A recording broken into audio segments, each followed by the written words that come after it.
তার কিছু কর্মকাণ্ড, তার কিছু কথাবার্তা, এটাকে পুঁজি করে যে মব তৈরি করা হয়েছে তার বিরুদ্ধে, এবং সেটা দল হিসেবে বিএনপি গ্রহণ করেছে এবং ফজলুর রহমানের বিরুদ্ধে এবং মবকারীদের পক্ষে। যখন এরকম একটা জটিল পরিস্থিতি তৈরি হয়, জটিল পরিস্থিতি তৈরি হওয়ার সময় একটা দল বা একটা গোষ্ঠী তার কতটা সক্ষমতা রয়েছে ওটা প্রমাণিত হয়। মানুষ, এই যে আমরা রাজনীতি করি বা আমরা একটা রাষ্ট্রে বসবাস করি, কেন? আমার একটা নিরাপত্তার জন্য, আমার একটা সঙ্গী সাথীর জন্য। আমি যদি জঙ্গলে বসবাস করতাম তাহলে আমার সমস্যা কী ছিল? সেখানে আমি একা থাকতাম, পিওর অক্সিজেন, কারোর সঙ্গে আমার কোনো কিছু শেয়ার করতে হতো না, আমার জীবনের প্রয়োজনগুলো খুব অল্প। আমি একটি মাছ শিকার করতাম, একটা পাখি শিকার করতাম, সেটাকে বারবিকিউ করে খেলে এই 2-3 দিন চলে যেত। টারজানের মতো এই গাছে বেড়াতাম, ও গাছে বেড়াতাম। আধুনিক যুগে কি অসাধারণ একটা জীবন। তো সেগুলো বাদ দিয়ে এই সমাজে আমি যে বসবাস করছি, কেন? আমি মানুষের সঙ্গ পছন্দ করি, আমি এই সমাজে নিজে থাকতে চাই এবং সমাজকে বাসযোগ্য করতে চাই। এরপর আমি কেন রাজনীতি করি? রাজনীতি করে আমার চিন্তা চেতনাগুলো আরও বৃহত্তর পরিসরে করার জন্য, এবং রাজনৈতিক দল, আমি যে দল করি, আমি তাদের জন্য জীবন দেব, তারা আমার জন্য জীবন দেবে, এই জন্যই তো। এখন সেক্ষেত্রে ফজলুর রহমানের মতো যারা আছেন, বিএনপি করেন বা অন্য যে রাজনৈতিক দল করেন, জামাত করেন, শিবির করেন, ওই দলটিতে তার যে কন্ট্রিবিউশন, সেই কন্ট্রিবিউশনটা সেই দল কীভাবে মূল্যায়ন করে তার উপরে নির্ভর করে যে ওই দলে তার অবস্থান কেমন। এক। দ্বিতীয়ত হলো যে ওই দলটি আদৌ কি টিকবে কি টিকবে না, এটা নির্ভর করে যে সে তার ভালো যারা লোকজন তাদেরকে কিভাবে মূল্যায়ন করে, আর মন্দ যারা লোকজন রয়েছে তাদেরকে কিভাবে শাস্তি দেয়। এখন জনাব ফজলুর রহমান তার জীবনের ঝুঁকি নিয়ে সেই প্রথম দিন থেকে, আমি তো 2009 সন থেকেই তাকে দেখে আসছি, বা তারও আগে, মানে যেদিন থেকে তিনি বিএনপিতে যোগদান করছেন সেই দিন থেকে তিনি আওয়ামী লীগের বিরুদ্ধে যে সকল কথাবার্তা বলেছেন এবং বিএনপিকে পলিটিক্যালি এমন একটা জায়গাতে তিনি নিয়ে গেছেন, বিশেষ করে মুক্তিযুদ্ধের ক্ষেত্রে এই দলটির গুরুত্ব, মুক্তিযোদ্ধাদের আশ্রয় প্রদানকারী দল হিসেবে এই দলটির মান সম্মান ইজ্জত, এবং তারা যে রাজনীতি ধারণ করে বাংলাদেশের জাতীয়তাবাদ, এই বাংলাদেশের জাতীয়তাবাদ যে বঙ্গবন্ধু শেখ মুজিবুর রহমানের বাঙালি জাতীয়তাবাদের চাইতে বর্তমানে বেশি প্রভাবশালী, তার প্রমাণ হলো আওয়ামী লীগে ফজলুর রহমান সাহেবের মতো প্রথিতযশা লোকজন, হাবিবুর রহমান হাবিবের মতো প্রথিতযশা লোকজন, তারা এসে বিএনপিতে আশ্রয় দিয়েছে। তো এই ন্যারেটিভটা মানে বিএনপি চালু করে তারা লাভবান হয়েছে, সবসময়তে লাভবান হয়েছে। ধরুন আপনি বিএনপির যে প্রতিষ্ঠা, সেই প্রতিষ্ঠা হয়েছিল আওয়ামী লীগের শ্রেষ্ঠতম লোকদের দ্বারা। বিএনপি যে সকল লোক প্রতিষ্ঠা লগ্নে ছিলেন, আমি 3 জন লোকের নাম বলি। আবুল মনসুর আহমদ, যিনি এখন মাহফুজা নাম সাহেবের বাবা। আরেকজন হলো আব্দুল হামিদ চৌধুরী, বঙ্গবন্ধুর খুব ঘনিষ্ঠ বন্ধু, 1954-এর সংসদ সদস্য, অ্যাডভোকেট আব্দুল হামিদ চৌধুরী, ফরিদপুরের ঠ্যাঙ্গামারিতে বাড়ি। তৃতীয় ব্যক্তি ছিলেন ফেরদৌস আহমেদ কুরেশি, ঢাকা বিশ্ববিদ্যালয়ের ডাকসুর সভাপতি ছিলেন, ছাত্রলীগের সভাপতি ছিলেন। এইভাবে আরো অনেকে।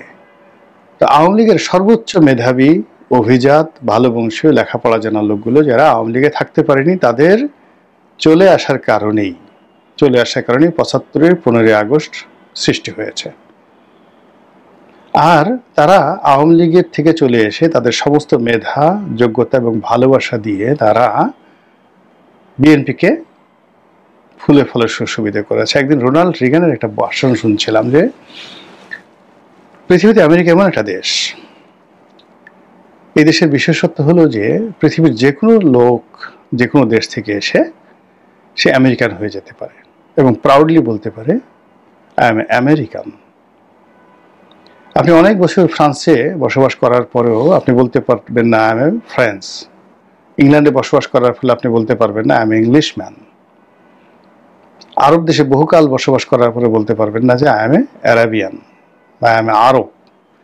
বাট আপনি মানে পৃথিবীর যে কোনো দেশ থেকে গিয়ে একটা মার্কিন পাসপোর্ট পেয়ে যেতে পারেন খুব সহজে, এবং যেদিন পাসপোর্ট পাবেন ওই সমাজে বুক চাপড়ে আপনি বলতে পারেন I M a proud American. এবং আপনি আপনার মেধা যোগ্যতা সব কিছু দিয়ে যে আমেরিকাকে তৈরি করেছেন, তার ফলে আমেরিকা পৃথিবীর পরাশক্তি এবং এমন একটা জাতি তারা গঠন করেছে যে জাতি পৃথিবীর আর কখনো এরকম জাতি গঠিত হয়নি। রোনাল্ড রিগানের সর্বশেষ ভাষণ। প্রায় একই কথা বলেছেন বারাক ওবামা। তো সেই দিক থেকে বিএনপির যারা স্রষ্টা তারা চেষ্টা করেছিলেন যে সব শ্রেণী পেশা সমস্ত মতাদর্শের শ্রেষ্ঠ মানুষগুলো যারা তাদের নিজ নিজ প্ল্যাটফর্মে কথা বলতে পারেন না, তারা এসে বিএনপিতে আশ্রয় নেবেন এবং বিএনপিতে থেকে তারা দেশ জাতির সেবা করবেন। ফলে সবচেয়ে সেরা রাজনীতিবিদ, সবচেয়ে সেরা মুক্তিযোদ্ধা, সবচেয়ে সেরা কবি, সাহিত্যিক, জ্ঞানী, গুণী, রাজনীতিবিদ সবার সমন্বয় ঘটেছিল সেই বিএনপিতে, শহীদ প্রেসিডেন্ট জিয়াউর রহমানের জামানাতে। এবং এটি হলো বিএনপির বিউটি, বিএনপির সৌন্দর্য এবং বিএনপির টিকে থাকার মূল প্রাণ শক্তি। জাস্ট লাইক আমেরিকার মতো একটা ইমিগ্র্যান্ট, মানে land of immigrant, haven of immigrant, এবং তাদেরকে অনুসরণ করে বাকি 3টে দেশ আপনি দেখুন এখন, অস্ট্রেলিয়া, কানাডা এবং আমাদের যে সংযুক্ত আরব আমিরাত দুবাই, তারা কোথায় চলে গেছে। তো এইরকম একটা নীতি এবং আদর্শের যে দলটি, যেটা প্রথম থেকে সব ভালো ভালো জিনিস কোথা থেকে আসলো ডাজ নট ম্যাটার, কে ম্যাথর আর কে জমিদার কোনো বিষয় নয়, ভালো কিছু যার হাতে রয়েছে সেই এসে বিএনপির মাধ্যমে রাজনীতি করতে পারবেন, সেবা দিতে পারবে। এই যে নীতি এবং আদর্শ, এই আদর্শের কারণে কি হলো, সব দলের ভালো ভালো মানুষগুলো কিন্তু সেখানে গিয়েছে। তো আওয়ামী লীগ থেকে ফজলুর রহমান সাহেবের মতো আরো অনেক লোক বহিষ্কৃত হয়েছে, কিন্তু বিএনপিতে যায়নি। বিএনপিতে যায়নি এর কারণ হলো তারা আওয়ামী লীগের সঙ্গে তাদের জীবন এমনভাবে সম্পৃক্ত করে ফেলছে যে আওয়ামী লীগ যখন তাদেরকে তাড়িয়ে দিয়েছে তারা মনে করেছে এখানে তাদের জীবন শেষ। তারা আর রাজনীতির কথা চিন্তা করেনি, আর দেশের কল্যাণের কথা চিন্তা করেনি। অনেকে বিকল্পভাবে আওয়ামী লীগ থেকে বের হয়ে বিকল্প দল যেমন গণফোরাম, বাকশাল করার চেষ্টা করেছেন, কিন্তু তারা যারা ফেল করেছেন তারা আবার আওয়ামী লীগে ফিরে গেছেন বা চুপচাপ হয়ে গেছেন। কিন্তু যে সমস্ত মানুষ বিএনপিতে এসেছে, সেটা মদুদ আহমেদ বলেন, সালাউদ্দিন কাদের চৌধুরী বলেন, শাহ মুয়াজ্জেম বলেন, কাজী জাফর আহমেদ বলেন, যারাই এসেছে তারা সবাই অ্যাম্বিশাস। দ্বিতীয়ত হলো তারা সাহসী এবং তারা রাজনীতি করতে চায় এবং তারা দেশের কল্যাণ করতে চায়। এটাকে পজিটিভ করতে আপনি ধরে নেন, নেগেটিভ আপনি ধরে নিতে পারেন লোভী, লালসাগ্রস্ত, পোল্টিবাজ ইত্যাদি ইত্যাদি নানা রকম। কিন্তু এরকম অ্যাম্বিশন না থাকলে কেউ বিএনপিতে আসতো না, এবং বিএনপি এদেরকে দিয়েই আজকের এই জায়গাতে। আপনি একজন কে মুবাইদুর রহমান, একজন শাহ মুয়াজ্জেম হোসেন, একজন মদুদ আহমেদ, কিংবা বিএনপির পুরোটাই তো মাইগ্রেন্ট। কিন্তু অন্যদিকে বিএনপির যারা হোমোজিনিয়াস ছাত্র দলের মাধ্যমে যাদের রাজনীতিতে পুনর্বাসিত হয়েছে তারা কিন্তু কেউ বিএনপিতে নেই। নীরু বাবলু কোথায় আছে, মালেক রতন অভি কোথায় আছে, তারা কি আছে বিএনপিতে? আর যারা আছেন যেমন আমানুল্লাহ মান, খায়রুল কবির খোকন, তারপরে ফজলুল হক মিলন, নাজিমউদ্দিন আলম, তারা তো বিএনপির নোবডি, ইফেক্টিভ না। এখন জানেন বিএনপির যারা আছেন, নজরুল ইসলাম খান আছেন, কোথা থেকে আসছেন? জয়নাল আবেদিন ফারুক ছাত্রলীগ করতেন। তারপরে আপনি মির্জা ফখরুল সাহেব কোথা থেকে আসছেন? বাম ঘরানা রাজনীতি করতেন, বাম রাজনীতি করতেন।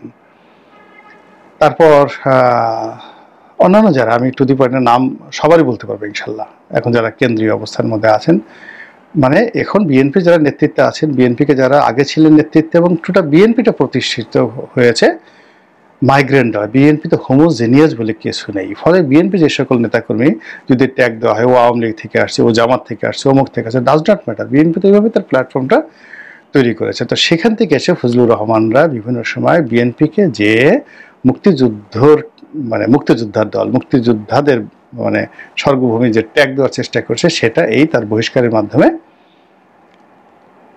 বিএনপির এই অর্জনগুলোকে আবার তাকে জামাতের ক্যাটাগরিতে, জাতীয় পার্টির ক্যাটাগরিতে ফেলে দেওয়া হলো। অর্থাৎ আওয়ামী লীগ যেভাবে তারা গালাগালি করতো, এটা স্বাধীনতা বিরোধী একটা দল, মুক্তিযুদ্ধের সাথে কোনো সম্পর্ক নাই, এরা মানে ধর্মাশ্রয়ী ইত্যাদি ইত্যাদি, এরা চক্রান্তকারী, এই জিনিসগুলো, সুবিধাবাদী এই জিনিসগুলো, এই যাকে বলা হয় মাইগ্রেট, অর্থাৎ আপনি চিন্তা করেন যে কে এম ওবায়দুর রহমান সাহেব দল থেকে চলে গেছেন, আবার তাকে দলে আনা হয়েছে কেন?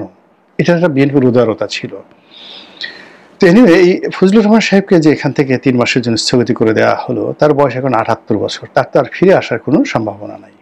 কিন্তু কি হয়েছে, বিএনপি বিরোধী যে শক্তি এখন কিন্তু আওয়ামী লীগ নয়, বিএনপি বিরোধী শক্তি জামাত। তারা মোর ক্যালকুলেটিভ, মোর ইফেক্টিভ, এবং হয়তো ফজলুর রহমান মরে গেলেও জামাতের সাথে যাবে না, জামাতের নাম শুনলেও যাবে না, কিন্তু এমন একটা পরিস্থিতি আমাদের মিডিয়া জগৎকে তৈরি করা হয়েছে, খুব ম্যাটিকুলাসলি ফজলুর রহমান সাহেবের মুখ দিয়ে এমন কিছু কথা বের করে আনা হবে, যেই কথাগুলোর কারণে বিএনপির যে রাজনীতি, সেই রাজনীতির ব্যারোমিটার জামাতের নিচে চলে আসবে। যেমন যদি বলা হয় বিএনপির গর্বটা কি, মুক্তিযুদ্ধ, কিন্তু মুক্তিযুদ্ধের ইতিহাস যদি ফজলুর রহমানকে দিয়ে বিভিন্ন ইউটিউব চ্যানেল, বিভিন্ন চ্যানেলে 71-এর আগ পর্যন্ত যদি খালি ভাইব তৈরি করে, তো 71-এর 25শে মার্চ পর্যন্ত যদি ইতিহাস খালি বলতে শুরু করে মানুষ, তো সেখানে তো আসলে আওয়ামী লীগ, বঙ্গবন্ধু, 6 দফা, হোসেন শহীদ সোহরাওয়ার্দী, এগুলো ছাড়া কোনো কিছু পাওয়া যাবে না। এবং ওই কথাগুলো তার তো মুখস্থ, এমনভাবে ন্যারেটিভ তার দ্বারা বের করে নিয়ে আসা হবে যে মানুষ নতুন করে আবার একটা নতুন ইতিহাসে উজ্জীবিত হবে, এবং সেই শব্দ, তাল, লয় ফজলুর রহমানের আছে। এবং আপনি বিএনপি এটা বলতে পারবেন না যে না, সে তো কোনো কথা বলছে না, সে তো বাংলাদেশের ইতিহাস বলছে। এই গেল একটা।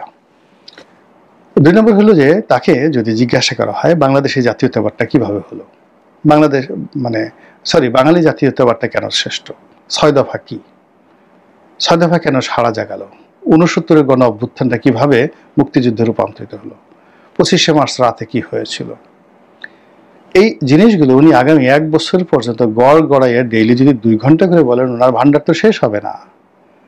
তো সেই জায়গাটাতে বিএনপির যে গর্বের জায়গাগুলো, বিএনপিকে যে মানুষ ভোট দিবে, সেই ভোট দেওয়ার যে তার যেটা লিগেসি থাকবে, সেই লিগেসি তো আর থাকলো না। ফজলুর রহমান যেটা চেষ্টা করেছিলেন যে বিএনপি এমন একটা দল যা কিছু 1947 থেকে একেবারে 75-15 আগস্ট পর্যন্ত জাতির যা কিছু ভালো সবই বিএনপি গ্রহণ করেছে ভালো হিসেবে, এই লিগেসিটা তো কাট আপ করে দেওয়া হলো। এই কাট আপ করে 75-এর 15 আগস্ট পর্যন্ত যে ইতিহাসগুলো আছে, সেই পুরো ইতিহাসে ক্রেডিট, দুর্নাম বদনাম সবই আওয়ামী লীগের দিকে ঠেলে দেওয়া হলো।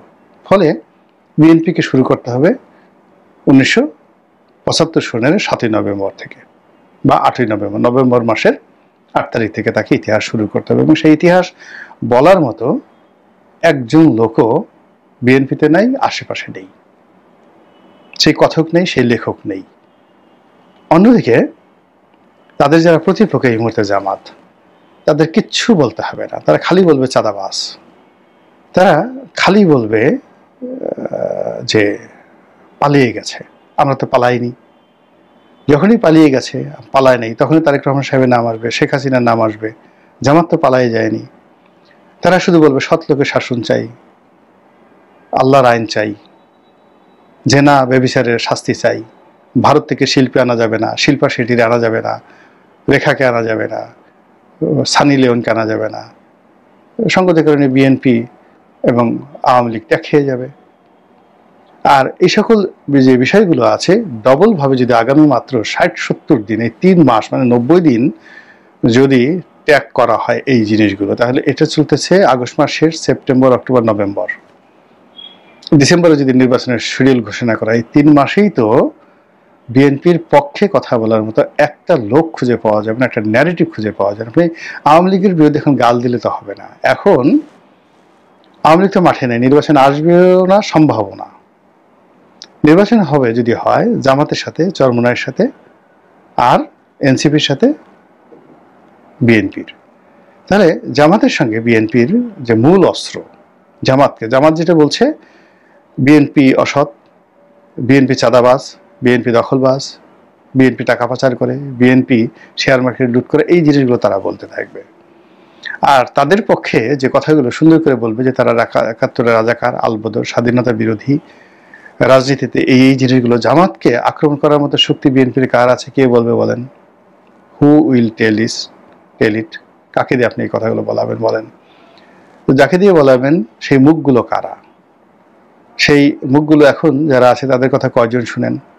আর যারা এই কথাগুলো গুছিয়ে কয়জন বলতে পারেন? স্বাধীনতার ইতিহাস মুখস্থ কাদের আছে? মঈন খান সাহেবকে স্বাধীনতার যুদ্ধ নিয়ে কথা বলতে পারবেন বলেন তো আপনি? কিংবা রুহুল কবির রিজভী সাহেব, তিনি কি টেলিভিশনে গিয়ে মুক্তিযুদ্ধের কথা বলতে পারবেন? অথচ জামাতের বিরুদ্ধে তাকে যদি লড়তে হয় বিএনপির, তার প্রথম শেষ এবং একমাত্র অস্ত্র হলো মুক্তিযুদ্ধ। মুক্তিযুদ্ধ বলার সাথে সাথে যে ন্যারেটিভটা তৈরি হয়ে যাবে, পুরো আওয়ামী লীগের যে ভোট ব্যাংক থেকে শুরু করে সব কিছু তার দিকে ছুটতে থাকবে। ঠিক এই জায়গাগুলো বন্ধ হয়ে গেল। আর দ্বিতীয়ত, এই জায়গাগুলো যদি আবার আওয়ামী লীগের দিকে ফিরিয়ে দেওয়া হয়, অর্থাৎ শুধু যদি ৪৭ থেকে ১৯৭১ সনের ২৫শে মার্চ পর্যন্ত ইতিহাস ফজলুর রহমানরা, রুমিন ফারহানারা শুধুমাত্র ইতিহাস বর্ণনা করতে থাকেন, যে ইতিহাসের মধ্যে একটি বারের জন্য জিয়াউর রহমান সাহেবের নাম আসবে না, একটি বারের জন্য বিএনপির নাম আসবে না, একটি বারের জন্য তারেক রহমানের নাম আসবে না, আর এই পুরো জমানাতে যদি তারা একবারও জামাতের বিরুদ্ধে একটা টু শব্দ না করেন, একটা সিঙ্গেল টু শব্দ না করেন, তাহলে আল্লাহর আইন, সৎ শাসন, এই পুরো জিনিসগুলো প্রত্যেকটা প্রতিষ্ঠিত হয়ে যাবে সমাজে। আর তার বিপরীতে একদিকে সৎ লোকের শাসন, আল্লাহর শাসন, অন্যদিকে মুক্তিযুদ্ধ নেই, কিছু নাই। ৭৫-এর ৭ই নভেম্বর থেকে যে ইতিহাস, সেই ইতিহাস একদম ২৫ পর্যন্ত যদি আপনি বর্ণনা করতে যান, তাহলে কোন কোন বিষয়গুলো বিএনপির লোক বর্ণনা করে জনগণকে আকৃষ্ট করবে যে জামাতকে ভোট না দিয়ে, চরমোনাইকে ভোট না দিয়ে ধানের শীষে ভোট দেন।